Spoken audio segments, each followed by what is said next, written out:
الحمدللہ رب العالمین والصلاة والسلام علی سید المرسلین وعلی آلہ وصحبہ اجمعین۔ الحمدللہ ہمارے 21 پارے پورے ہو گئے ہیں۔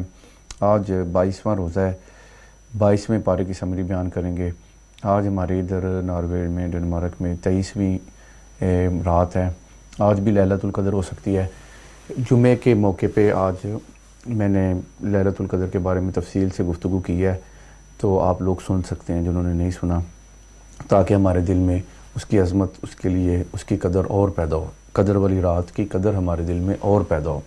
22واں پارہ ہے۔ اس کے آغاز میں اللہ تعالیٰ نے ازواج مطہرات نبی پاک علیہ السلام کی جو وائفز ہیں ان سے فرمایا کہ آپ لوگوں کا امتیازی مقام ہے، یعنی آپ کی جو ازواج ہیں وہ بلا شبہ کیونکہ ساری امت کی ماں ہیں، تو آپ لوگوں کا امتیازی مقام ہے۔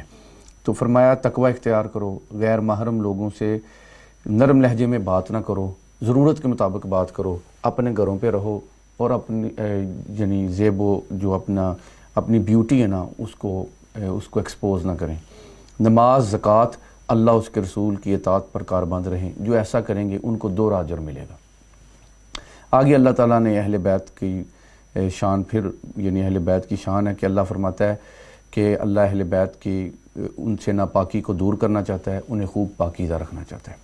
اہل بیت میں مفسرین کے نزدیک حضرت علی کرم اللہ وجہ الکریم، سیدہ فاطمۃ الزہرا، حضرت امام حسن، حضرت امام حسین اور ساتھ نبی پاک صلی اللہ علیہ وسلم کی ازواج مطہرات، یہ ساری اہل بیت میں سے ہیں۔ آگے اللہ تعالیٰ نے مومن مردوں اور عورتوں کی صفات کا ذکر کیا ہے کہ وہ بڑے اطاعت گزار ہیں، بڑے سچ بولنے والے ہیں، صبر والے، رضا والے ہیں، ان کے دل اللہ کے حضور عجز و تواضع کے خوگر ہیں، وہ صدقات دینے والے ہیں، روزے والے ہیں، حیا والے ہیں، عزت کی حفاظت کرنے والے ہیں اور اللہ کا کثرت سے ذکر کرنے والے ہیں، اور اللہ نے بخشش اور اجر عظیم تیار کر رکھا ہے۔ اللہ تعالیٰ مجھے اور آپ کو بھی یہ جو صفات اللہ نے مومن مردوں اور مومن عورتوں کی بیان کی ہے نا، اللہ ہمیں بھی یہ عطا فرمائے۔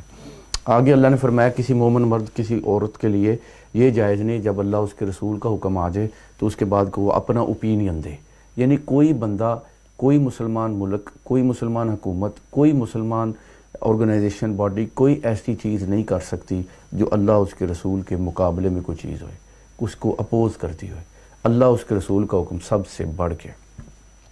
آگے اللہ تعالیٰ نے نبی پاک علیہ السلام کو ایک عظیم جو اعزاز عطا فرمایا، آپ خاتم النبیین ہیں، اس کا ذکر کیا ہے، یعنی عقیدہ ختم نبوت۔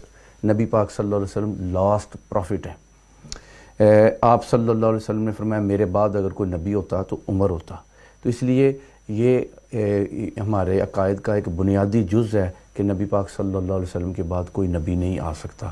اسی لیے جو مرزا غلام احمد قادیانی، احمدی مرزائی، یہ کافر ہیں کیونکہ یہ مرزا غلام احمد قادیانی کو نبی مانتے ہیں، اس لیے وہ کافر ہیں۔ نبی پاک صلی اللہ علیہ وسلم کے بعد کوئی نبی نہیں آ سکتا، کوئی نبی نہیں آ سکتا۔ اس کی بہت ساری اور بہت احادیث ہیں، قرآن کی اور آیات ہیں، اور لاجیکلی بھی بہت ساری ریزنز ہیں کہ آپ کے بعد اب کوئی نبی نہیں آ سکتا۔ کیوں؟ قرآن کی حفاظت کا ذمہ اللہ نے لے لیا ہے، پہلی کتابیں جو تھی اس کی حفاظت نہیں رہی۔ دوسرا، دین مکمل کر دیا گیا ہے، قرآن میں آتا ہے کہ آج کے دن تمہارے لیے تمہارا دین مکمل کر دیا گیا ہے۔ تیسرا، اللہ کا عرفان وہ مکمل ہو گیا ہے کہ یعنی سارے انبیاء نے سن کے کہ وحی کے ذریعے اللہ کی توحید کے پیغام کو پہنچایا، پر جب امام الانبیاء کی باری آئی تو آپ صلی اللہ علیہ وسلم کو اللہ کا دیدار حاصل ہوا، سو عرفان بھی کامل ہو گیا ہے، اور اس کے بعد دین بھی مکمل ہو گیا ہے، اور قرآن کی حفاظت بھی ہو گئی ہے۔ اور آخری بات یہ ہے کہ نبی پاک علیہ السلام جو ہے نا، یہ کسی خاص امت، خاص لوگ، خاص قبیلے، خاص علاقے کے نبی نہیں ہیں۔ آپ کی جو رسالت ہے وہ عالمگیر ہے، آپ یونیورسل یہ رسول ہیں۔ جیسے ہر چیز کا رب اللہ ہے، ایسے ہر چیز کے نبی پاک علیہ السلام کی ذات ہے۔ سو ہر لحاظ سے اب کوئی چانس ہی نہیں ہے کہ کوئی اور آ سکے۔ اس کے بعد اللہ تعالیٰ نے آپ کی اور امتیازی صفات کا ذکر کیا۔ اللہ نے آپ کو شاہد، مبشر، نذیر بنا کے بھیجا۔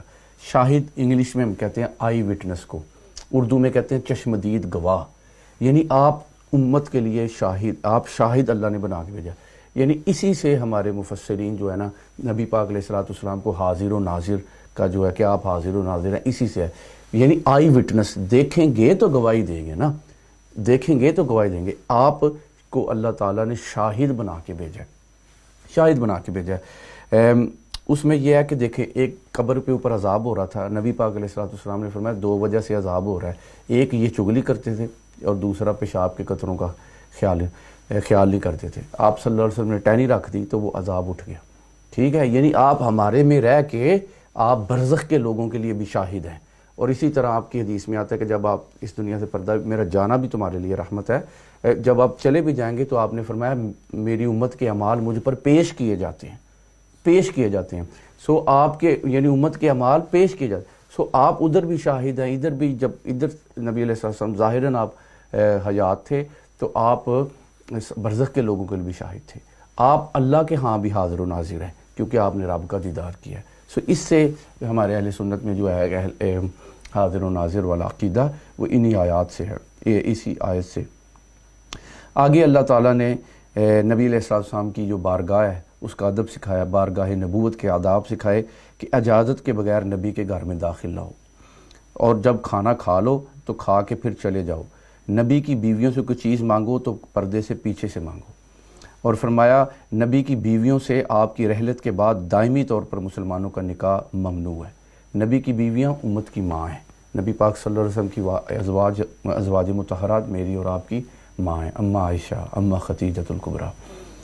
یہ آداب بلا شبہ نبی پاک صلی اللہ علیہ وسلم کی بارگاہ کے لیے کیے گئے ہیں، مگر یہ جنرل بھی ہیں، کسی کے گھر کھانا کھانے جاؤ بہت پہلے نہ چلے جاؤ، کھا کے بیٹھے نہ رہو کسی کے لیے، یعنی یہ ایٹیکیٹس جو ہیں یہ جنرل بھی امپلیمنٹ ہونے چاہیے۔ آگے پھر اللہ نے نبی پاک علیہ السلام کی شان رسالت، سبحان اللہ، وہ جو مشہور آیت ہے جسے آیت درود ہم کہتے ہیں، ان اللہ و ملائکتہ یصلون علی النبی یا ایھا الذین آمنوا صلوا علیہ وسلموا تسلیما، یعنی ان اللہ و ملائکتہ، بے شک اللہ اس کے فرشتے درود بھیجتے ہیں، اور اے ایمان والو تم بھی درود اور سلام بھیجو۔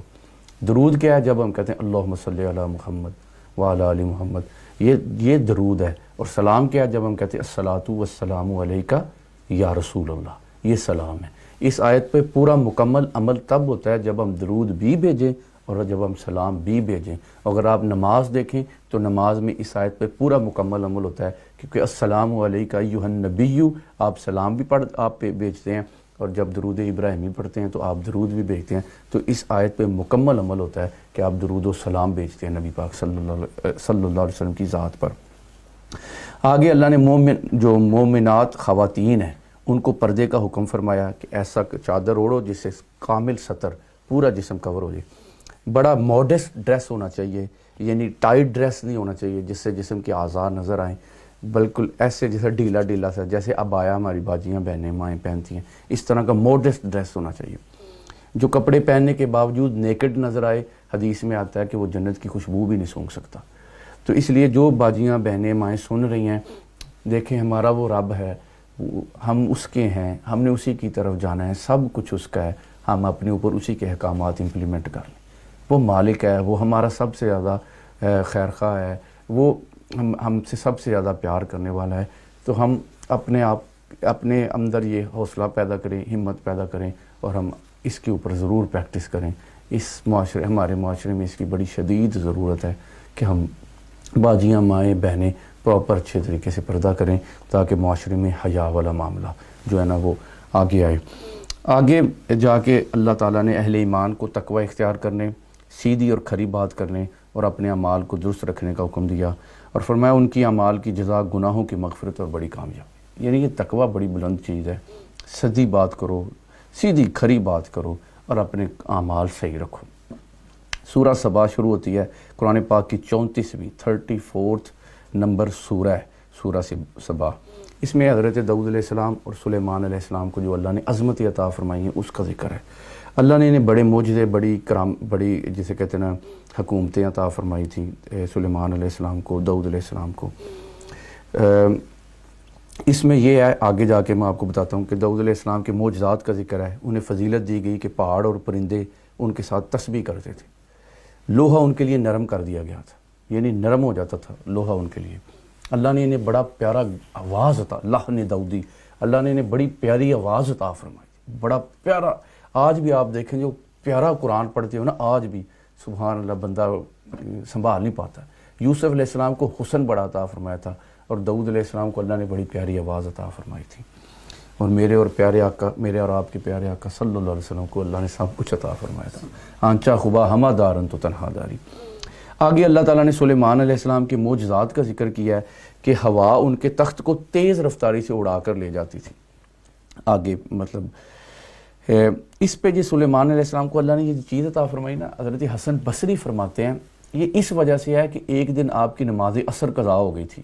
حضرت سلیمان علیہ السلام جب نماز عصر قضا ہوئی تو انہوں نے گھوڑے اللہ کی راہ میں ان کی قربانی دے دی۔ ان کی شریعت میں گھوڑوں کی قربانی جائز تھی، تو اللہ کو ان کی یہ ادا بڑی پسند آئی، تو اللہ نے گھوڑا کیا سفر کر سکتا ہے جو ہوا میں تخت جا سکتا ہے۔ تو یعنی یہ جو قربانی ہے نا، جو بھی دے گا آپ میں امیجن نہیں کر سکتے اللہ اس کا صلہ انسان کو کیا دیتا ہے، کہ جب بھی کوئی سیکریفائس کرتا ہے کسی طرح بھی کوئی سیکریفائس کرتا ہے۔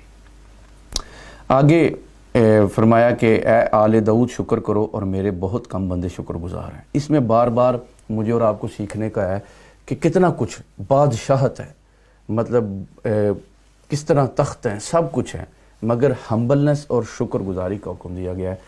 یہ جتنے ہماری آج کے دور میں امیر بندے ہیں، بہت ہی زیادہ اللہ تعالیٰ نے انہیں دولت عطا فرمائی، بڑے منصب عطا فرمائے ہیں، اس کے باوجود شکر گزار رہنا، ہمبل رہنا، کہ نیوی پا کے ٹردیاں رہنا چنگا لگتا ہے۔ اچے بول نہ بول سنگی رب دے بندے کہہ گئے نے، نیوی پا کے ٹردیاں رہنا چنگا لگتا ہے، اچا بول بندے کو خراب کر دیتے ہیں۔ آگے اللہ تعالیٰ نے یہ بھی سلیمان علیہ السلام کو قوت دی تھی کہ جن اللہ کے حکم سے ان کی اطاعت کرتے تھے، جو یہ حکم فرماتے تھے۔ جن یہ آگ سے بنی مخلوق ہیں، یہ مسلمان بھی ہوتے ہیں، یہ کافر جن بھی ہوتے ہیں، ان کے ہاں بھی اولاد کا سلسلہ ہے، ان کی بہت تعداد ہے جنوں کی، مگر انہیں غیب کا کوئی علم نہیں ہوتا۔ یہ یعنی آپ کے حکم سے یہ بڑے بڑے پتھر بنا کے اس کی تعلق کرتے تھے، اور مسجد اقصیٰ کے جو نیچے جائیں نا بیسمنٹ میں، ادھر جو اتنے بڑے پتھر لگے ہوئے ہیں، وہ یہی آتا ہے کہ یہ حضرت سلیمان علیہ السلام کے حکم سے جنوں نے ہی تعمیر کی ہوئی ہے۔ اور وہ جو اسی لیے وہ جو آتا ہے نا بیت المقدس، یعنی ادھر مسجد اقصیٰ میں، اس کی عمارت کو جیوز گرانے کی کوشش کرتے ہیں، تو وہ اصل میں وہ ہیکل سلیمانی جو جنوں نے بنائی ہوئی ہیں چیزیں، ان کو ڈھونڈ رہے ہیں۔ سلیمان علیہ السلام کے بارے میں آتا ہے کہ جن ان کی کہنے کے حکم پہ کہنے پر کوئی کنسٹرکشنز بہت بڑی کر رہے تھے۔ آپ بیٹھے ہوئے تھے، آپ کا بیٹھے بیٹھے وصال ہو گیا، مگر آپ کسی آسا یعنی لکڑی کے کہہ لو کہ ایسے اس کے ساتھ ٹیک لگا کے بیٹھے ہوئے تھے، ایسے وصال ہو گیا، جنوں کو پتہ ہی نہیں وہ کام کر رہے ہیں کام۔ جب اس نے مثلا دیمک نے اس لکڑی کو کھا لیا تو آپ زمین پر آ گئے، تو پھر جا کے جنوں کو پتہ چلا کہ آپ جو ہے نا، آپ کا بھی تو وصال ہو گیا، تو وہ کہنے لگے ہم ایسے ہی اتنی دیر مزدوری کرتے رہیں، ذلت کاٹتے رہیں۔ تو اس سے یہ بھی پتہ چلتا ہے کہ جنوں کو غیب کا کوئی علم نہیں ہوتا، اور یہ بھی پتہ چلتا ہے کہ انبیاء کا موت جو ہے نا، ڈیتھ، وہ نبیوں کے جسم پر کوئی اثر مرتب نہیں کرتی۔ نبی علیہ السلام کی حدیث ہے، آپ نے فرمایا اللہ نے زمین پر حرام قرار دیا ہے کہ وہ انبیاء کو جسموں کو کھائے۔ انبیاء اپنی قبروں میں زندہ ہیں، شہید زندہ ہیں، اور اللہ فرماتا ہے کہ تم ان کے بارے میں مردہ گمان بھی نہ کرو، گمان بھی نہ۔ شہید تو شریعت کے لیے یعنی شریعت کی خاطر جان دیتا ہے، رب اور رسول علیہ السلام کی جان دیتا ہے، تو انبیاء کی زندگی ان سے بڑی اعلیٰ و رفع ہے۔ آگے آپ کی رسالت عامہ کا ذکر ہے کہ آپ عالمگیر رسول ہیں، یعنی ساری انسانیت جو مسلمان ہو گئے وہ آپ کی امت اجابت ہے، اور جو ابھی مسلمان نہیں ہوئے وہ امت دعوت ہے کہ ان تک پیغام پہنچنا ہے۔ آگے پچھلے لوگوں کی جو پہلے قوموں کے خوشحال لوگ تھے ان کا ذکر ہے کہ پتہ ہے امیر بندوں نے اپنے ساتھ غریبوں کو بھی لگا کے انہیں بھی گمراہ کیا ہوتا ہے، اور آج بھی ہمیں معاشرے میں نظر آتا ہے کہ امیر بندے انہوں کو پیسہ بڑا ہوتا ہے، تو پاکستان چ غریب بندہ یہ نہیں ویکھدا ہے کہ اے فرما برداری اللہ دی کہ نافرمانی، وہ انجے انہوں دے پیچھے لگ الیکشنوں میں آگے پیچھے آپ دیکھیں گے لوگ غریب بندہ اپنے آپ کو امیر بندے کی پیچھے اللہ کی نافرمانی میں لگا دے، اور اس دن دکھ ہوئے گا ان امیروں کو بھی قیامت والے دن، اور ان غریبوں کو بھی کہ جنہوں نے اللہ کی نافرمانی میں امیروں کے ساتھ لگ گئے۔ اس لیے یہ نہیں دیکھنا کون انفلوئنشل ہے کون نہیں، ہم نے یہ دیکھنا ہے میرے اور آپ کے پیارے رب کا کیا حکم ہے۔ اور یہ جو رزق کا یہ وہ کہتے تھے نا کہ اگر اللہ ہم سے ناراض ہوتا تو ہمیں اتنا رزق نہ دیتا، تو اس کے بارے میں بار بار ریجیکٹ کیا گیا کہ یہ اس کی حکمت کے فیصلے ہیں، کس کو رزق عطا فرماتا ہے۔ اس کی خوشی کا کوئی پیرامیٹر نہیں ہے کہ رب بڑا خوش ہے اگر آپ کو اس نے دولت عطا فرمائی ہے۔ آگے سورہ فاطر شروع ہوتی ہے، مکی صورت، قرآن پاک کی 35 نمبر سورہ ہے، اس میں آگے جا کے اللہ نے فرمایا کہ کوئی بوجھ اٹھانے والا دوسرے کا بوجھ نہیں اٹھائے گا، ہر ایک کو اپنے عمل کا جواب دینا، ہر بندے نو اپنے عمل کا جواب دینا۔ جو تقوی اور تزکیہ اور تقوی اختیار کرے اس کا فائدہ اسی کو ہے، بندے نو اپنے آپ نو فائدہ ہے نا۔ بندہ اچھی سوچ رکھے، اچھے دوست رکھے، اچھا ماحول رکھے، اپنی ذات کو فائدہ، بندہ خوبصورت ہو جاتا ہے۔ فرمایا اندھا اور بینا برابر نہیں ہو سکتے، یعنی اندھا بندہ ہوئے اور ویکھن والا ہوئے، انا تے ویکھن والا برابر تے نہیں نہ ہو سکتے۔ انا کون ہے؟ جڑا کافر ہے، اور بینا کون ہے؟ جڑا ایمان والا۔ اسی طرح فرمایا ظلمت اور نور، یعنی روشنی اور اندھیرا برابر نہیں ہو سکتے۔ فرمایا سایہ اور دھوپ برابر نہیں ہو سکتے، اور زندہ اور مردہ بھی برابر۔ کتنی پیاری پیاری مثالیں دے کر آپ نے آگے علماء ربانیین کے بارے میں فرمایا کہ علماء وہ ہیں جو اللہ سے بڑا ڈرنے والے ہوتے ہیں۔ علماء وہ ہیں جو اللہ سے بڑا ڈرنے والے ہوتے ہیں۔ نبی علیہ الصلوۃ والسلام نے فرمایا بے شک تم سب سے زیادہ میں اللہ سے ڈرنے والا ہوں، کیونکہ میں تم میں سب سے زیادہ اللہ کو جانتا ہوں۔ سب سے زیادہ جتنا علم آئے گا اتنا اللہ کا خوف آئے گا، جتنا علم آئے گا اتنا اللہ کا خوف آئے گا۔ یہ نہیں ہو سکتا آپ کو پتہ ہے کہ آگ جلاتی ہے، کوئی تکے نہ تو آگ سٹ دے، کہ تمہیں پتہ ہے کہ آگ ہے اور آگ ساڑ دیے۔ یہ اسی طرح بندے کو پتہ لگ گیا بے نمازی ہونا جہنم میں کتنی دیر سے، اسی طرح زکوٰۃ نہیں دوں گا، پردہ نہیں کروں گا یا نہیں کروں گی، اور اسی طرح اور جو بندے کو پتہ ہے اس کی سزا ہے۔ سو علم جو ہے وہ خدا خوفی پیدا کرتا ہے، اور انسان کو کہتا ہے کہ اگر کوئی صرف انفارمیشن ہونا کوئی علم نہیں ہے، علم کے اوپر عمل کرنا، پھر وہ چیز نور حاصل ہوتا ہے۔ آگے اللہ نے فرمایا اگر اللہ لوگوں کی بادامالیوں کی وجہ سے ان کی فوری گرفت کرتا تو پھر کوئی بندہ ہی نہ رہتا۔ اللہ بندے کو موقع دیتا ہے، ٹائم دیتا ہے، چانس دیتا ہے، انادر اپرچونٹی دیتا ہے کہ تو اپنے آپ کو ٹھیک کر لے۔ اس پہ یہ سورہ فاطر بھی ختم ہوتی ہے، آگے سورہ یاسین اسی پارے میں شروع ہوتی ہے۔ انشاءاللہ تعالی سورہ یاسین کل ہم تفصیل کے ساتھ اس پہ اوپر بات کریں گے۔ قرآن پاک کا دل ہے یہ صورت، تو اس پہ آج کے 22واں پارہ اس کی سمری مکمل ہوتی ہے۔ اللہ تعالیٰ کمی بیشی کوتاہی معاف فرمائے، اللہ مجھے اور آپ کو اپنی رحمتوں سے مالا مال فرمائے۔ تاک رات ہے مجھے دعاؤں میں یاد رکھیے گا، اللہ ہم سب کی بخشش فرمائے، اللہ ہم سب کو جہنم سے آزادی عطا فرمائے۔ جزاک اللہ خیر، السلام علیکم ورحمۃ اللہ۔